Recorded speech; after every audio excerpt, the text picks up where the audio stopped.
Penjual tapak bagi pembinaan model baru perumahan sewa untuk tempoh sekurang-kurangnya 3 bulan dilancarkan dan dibuka kepada tender. Rumah-rumah sewa privat ini akan dibina bersama-sama unit-unit dengan tempoh pajakan 99 tahun.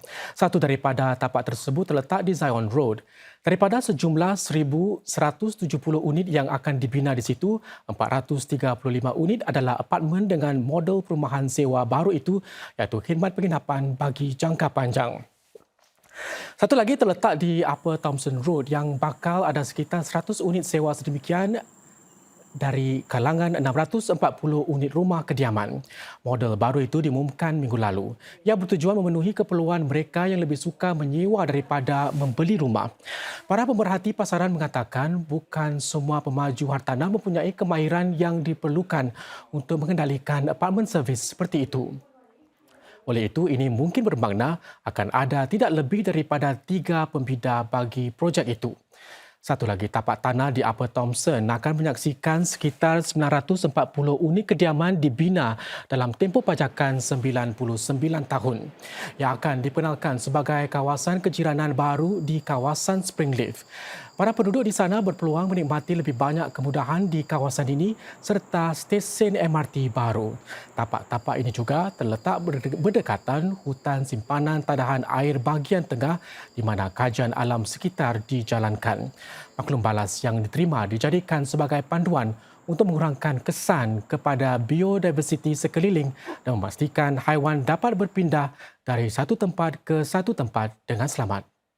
Kumpulan syarikat telekomunikasi Singapura Singtel memperoleh pinjaman hijau pertamanya sebanyak $535 juta yang ditawarkan bagi tempoh 5 tahun oleh 4 bank DBS, OCBC, UOB dan Standard Chartered.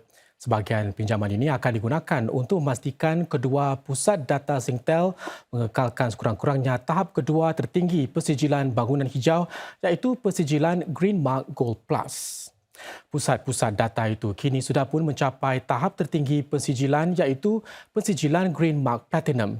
Singtel menyatakan ia akan mencari cara untuk meningkatkan kecekapan semua pusat datanya termasuk yang akan datang di Tuas.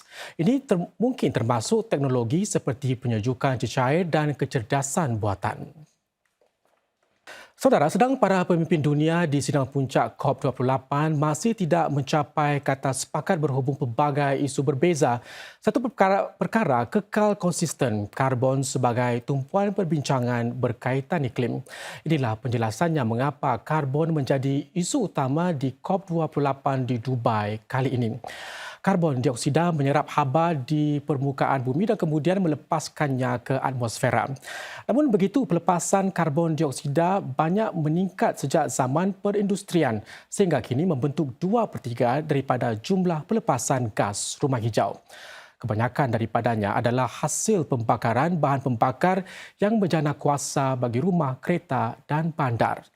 Industri-industri elektrik, pengangkutan, penghilangan dan pembinaan paling banyak melepaskan karbon dioksida. Untuk menghuraikan isu ini, beberapa negara mengenakan cukai karbon. Kadarnya akan meningkat 400% daripada $5 bagi setiap tan karbon dioksida kepada $25 bagi setiap tan karbon dioksida mulai tahun depan. Dan saudara, kini lebih banyak sumber tenaga dengan pelepasan karbon lebih rendah sedang dibangunkan. Ini termasuk tenaga suria, angin dan air.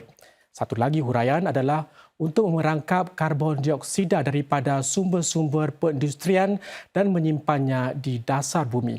Atau memanfaatkan singki-singki karbon semula jadi seperti hutan dan paya bakau untuk menyerap gas itu. Ini membawa kami ke isu utama iaitu apakah itu kredit karbon yang kerap dibincangkan dalam rundingan-rundingan iklim. Secara ringkasnya, negara-negara dan syarikat yang menghasilkan lebih banyak karbon dioksida daripada jumlah yang dipersetujui boleh membeli kredit daripada pihak-pihak yang mempunyai lebihan kredit. Kredit karbon ini juga boleh dijual di pasaran karbon. Penjual kemudian boleh menggunakan wang yang diterima untuk membiayai projek-projek hijau lain. Buat masa ini, Singapura bersetuju untuk membeli kredit karbon daripada Ghana dan Vietnam dan dalam proses rundingan dengan lebih 20 negara lain termasuk Rwanda dan Fiji. Semua usaha ini adalah untuk menepati sasaran yang ditetapkan di bawah Perjanjian Iklim Paris untuk menghadkan kenaikan suhu dunia kepada sehingga 1,5 darjah Celsius. Ini berbanding paras sebelum zaman perindustrian pada tahun-tahun 1850-an. Singapura menekankan perlu dicari titik-titik strategik untuk dijadikan tumpuan dalam usaha-usaha berkaitan kecerdasan buatan AI. Ini sedang persidangan Singapura bagi AI untuk kebaikan sedunia bermula buat julung-julung kalinya hari ini. Menteri Perhubungan dan Penerangan Josephine Teo berkata acara ini bertujuan mendekati AI secara sistematik dan bukan sekadar faktor gembar-gembur.